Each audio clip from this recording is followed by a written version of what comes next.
આપણા ઘરે શેર માટીની ખોટ હોય, આપણા ઘરે દીકરો દીકરી ન હોય એટલે આપણને કોઈક એમ કે ફલાણી જગ્યાએ કોઈક સારું જોવે એટલે આપણે ગામડે ગામડે જઈને ભીખ માંગતા હોય, મને એક દીકરો દો, મને એક દીકરી દો. આપણા ઘરની માલમાં દીકરો દીકરી તો આપણે આપણા મઠની માલમાં બેઠેલી ને એના સિવાય કોઈની તાકાત નથી ભાઈઓ. પણ આપણે જયારે ઘરે ઘરે ગામો ગામ રખડતા હોય ને ત્યારે આપણા મઠમાં બેઠી હોય ને એ બેઠી બેઠી વિચાર કરતી હોય કે આજે મારો દીકરો ભીખ માગે છે, સંતાન હાટું દઈને ઉમરે ઉમરે જઈને ભીખ માગે છે.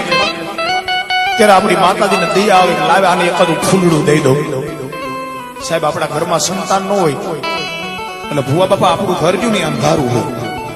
માતાજી દીકરો દે એટલે અંજવાળું થાય. પણ આપણે મૂર્ખા માણા એવા છે કે માં દીકરો દે આપણા ઘરમાં અંજવાળું કરે, આપણે માતાજીના ઘરમાં અંધારા કરી નાખીએ.